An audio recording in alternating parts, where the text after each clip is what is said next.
I'm going to kickstart with a quote, and as I talk through this quote, I really want you to have a think about it over the course of my presentation, because I'm going to come back to it. And also, I really feel it's something that we need to think about when it comes to ESG. Start with what is necessary, then do what is possible, and eventually you'll be doing what seems to be the impossible.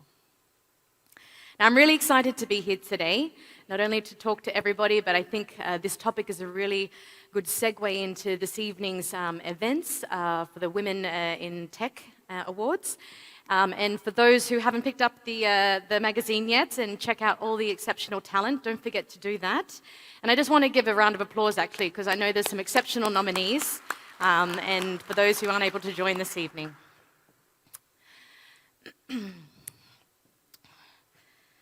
So before I get started, I actually wanted to give a little bit of an introduction about myself and why me for this topic today.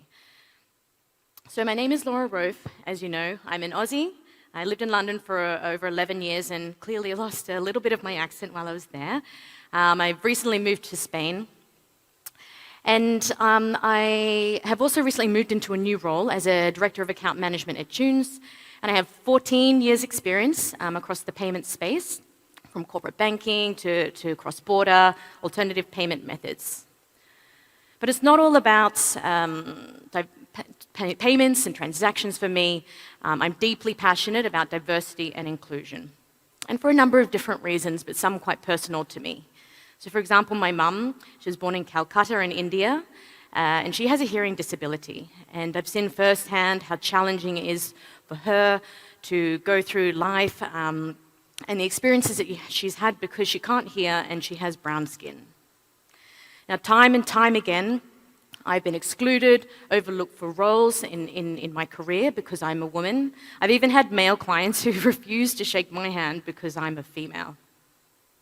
And I really don't want any of that to happen to anybody else. And that's why I'm now country ambassador for the European Women in Payments Association. I'm nominated for an Advocate for Women's Award.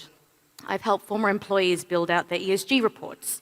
And I've been on a number of panels and interviews, really trying to champion change across the industry. So thank you for welcoming me here today. Let's get started and talk about ESG, the future of payments. So I want to start off with a few scenarios. And as I go through these scenarios, I want you to stop and think about how they actually make you feel. Have you experienced them before?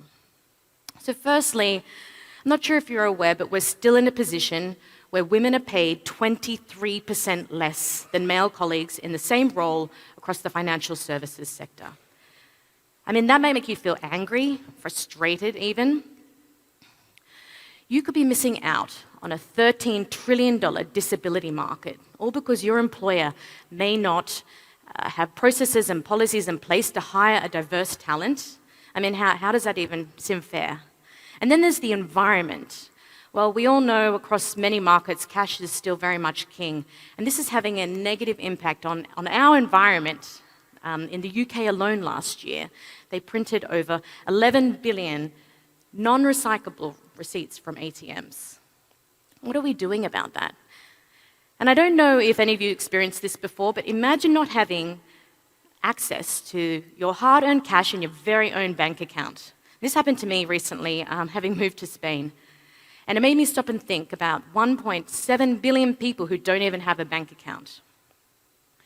Now, these are all real-world issues, things that have happened to me, maybe that you've experienced them, maybe the person sitting next to you.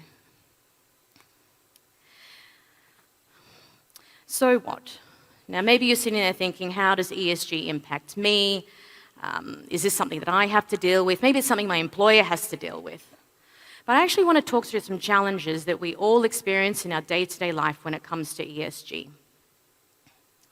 So let's start with the good old C word. And maybe not the one you're thinking about, but maybe it is. Good old COVID. Now, we've talked about it a bit over the course of this conference. Now, we saw this exponential growth over the course of COVID. But over the past 12 to 18 months, I think it's been a really challenging market for us here in the fintech and payment space. We've seen huge fintech companies, small fintech companies, having to lay off, over 10% of their workforce, and that's been challenging. And maybe as a leader within the industry, you've had to stop and think, how do I start rebuilding confidence within my organization? How do I really start to regain their trust, rebuild their confidence, make them feel included? And then there's margins. They're all getting slimmer by the day. Hands up in the audience here, who's had to think and ask themselves, how do I keep gaining that competitive edge? Anybody? Yes? Thank you. Yeah. Me too. It's getting a tough market. And then there's our customers. They're becoming more and more demanding. They want to see innovation. They want to see sustainable products. And did you know that 83% of consumers think that companies should be implementing ESG best practices? So how do we deal with all of these challenges? I want to flip things on their head a bit now, and I want you to think of a different reality. Think about a reality where your staff retention is increasing, your costs are going down, maybe you've got the best performing team in the company. That would be fantastic, right? Perhaps you've started winning industry awards for innovation. You've built out a product that's financially inclusive. Many of you are winning those RFPs and your sales are going through the roof. And how about you are helping the unbanked, building out financially inclusive products and helping to sustain the environment? Now, does that all sound too good to be true? Well, actually, it's not. I absolutely get it. Implementing ESG policies and processes is very much a fundamental change in mindset, a fundamental change in operations. It's a significant investment. And let's all face it, in our industry, we basically needed everything yesterday, right? Today, I wanted to cover 3 key issues, things that I feel that you might be able to take back to your organizations. The first one is about ESG and your customers and how you really need to be thinking about ESG in order to grow your business. The next topic is around your people, helping to educate them, making sure you have a purpose, having a plan. And thirdly is really around diversity and inclusion and how innovation is also tied to this and also the likes of profitability. So ESG. Should I care? We're probably a little bit numb to the words of ESG, right? We've heard it so many times before, but we can't stop here. We absolutely have to continue to care. I'm sure we've all started to experience the shifting dynamics of consumer behavior. The way they want to pay is changing, how they interact with brands, and they really want to align their values with that of the companies that they work for. Now, ESG is no longer just a tick box exercise. If you ask me, be gone with greenwashing. I've had enough of it. ESG is very much a competitive advantage, and putting processes in place will really help, secure your business in the future. Companies that really embrace ESG really have a better chance of winning customers and retaining their business. A PwC report stated that 85% of financial service CEOs said that promoting diversity and inclusion really enhances business performance. I wanted to give a couple of examples that I've come across this year when it comes to ESG impacting our industry. The first one is really around the RFP process, so trying to win business, right? And I'm not sure if many of the new business people have seen it here, but in the RFP process, our payment service providers have been demanding that their suppliers really outline what they're doing when it comes to ESG best practices. And if you don't have any in place, you're simply not even going to be in the chance for winning that business. Many of you may have also heard of the Chinese fast fashion retailer Shein. Now, in recent months, they've actually been trying to IPO and build on business investment, and they've been struggling somewhat. And part of the reason behind this is actually because they don't have ESG best practices in place. They've been linked to the likes of sweatshops and having a negative impact on the environment.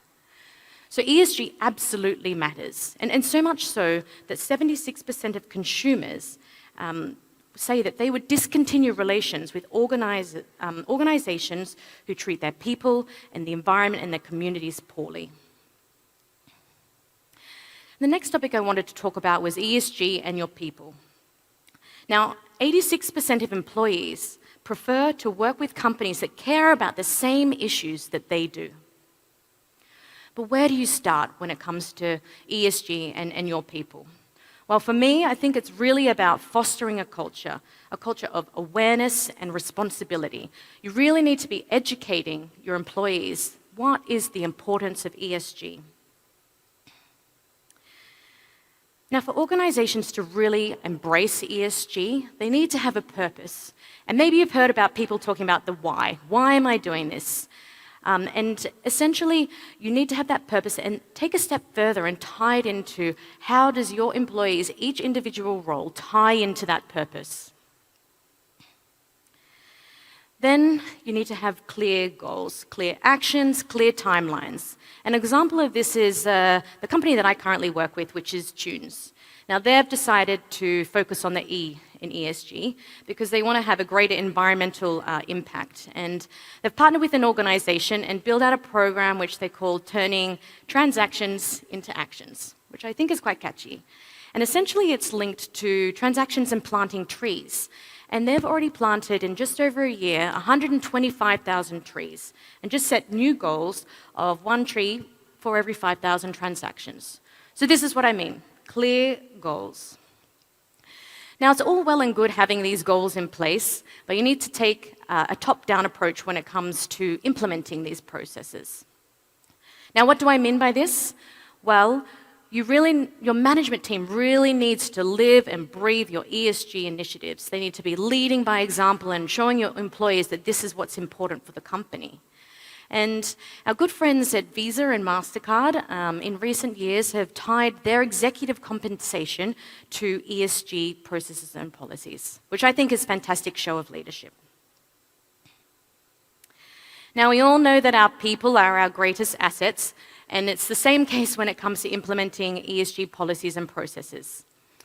So a lot of companies across the fintech space have very much been investing in ESG practices and so much so building out dedicated teams. I think JP Morgan recently built out, or a couple of years ago, a team called the Green Economy Banking Team, I think it is. Now, I know that this is not always possible, and that sometimes you don't always have the budget and the resource to be able to do this. So what can you do instead? Something that worked quite well in an organization that I used to work for was finding a volunteer executive sponsor and having them build out a volunteer team within your organization. Because I guarantee you've got people out there who are passionate about this, and these are the people who are going to help lead the initiatives for you across the industry. Now, my third topic I wanted to just touch on today was diversity and inclusion, and how it really fosters innovation and help drive profitability within your organizations. So a McKinsey report stated that companies with diverse executive teams were 25% more likely to achieve above average profitability. Now imagine if you achieved 25% above your target, all because you had a good balance of men and women within your team. Now, it's not one without the other. Diversity and inclusion go together. And true inclusion is really about fostering a diversity of thoughts. It's about the considerations around neurodiversity, geography, religion, sexual orientation, just to name a few. Some other benefits of diversity and inclusion is really around innovation. And if you think about it, you've got a team together who've come from all walks of life, have had different experience, and they're building out your products and solutions. They're also going to be a team of people who are going to reflect your consumer base. And so they're going to be working on building products that meet your customers' needs. So to me, it's a win-win situation. So don't forget to put in place processes and policies to hire diverse talent. Now, in summary, I absolutely get it. Sometimes ESG can seem like a whale of a task to have to deal with, but it's absolutely not. And if you remember that quote that I said at the beginning of my presentation, you can all be doing what seems to be the impossible. And that's why I've been here today. I wanted to help educate you, remind you that ESG is really important, and perhaps you can take away some of the actions that I talked about today. Now, one final thing for today is I have an action for you all to do right here, right now. So I hope you're all paying attention. I want you to get out your mobile phones. I know you've all got them with you. So get out your mobile phones and open up your calendars. And I want you to put in your calendar a date in the diary for January 2024. Now, what's that date for? So it's to discuss with your team to come up with an idea of at least one initiative you're going to move forward with from an ESG perspective in 2024. Hands up, everyone going to put that date in the diary. We can all commit to that today, I think. Yes? Fantastic. Thank you so much, because we're all taking that one step towards implementing ESG. And it's something that we can do together for ourselves, for our teams, our companies, and the like. And one final point I just wanted to emphasize is that ESG is not going away. It's here to stay. It's not a trend. So let's take action, and thank you very much. Enjoy the rest of the conference.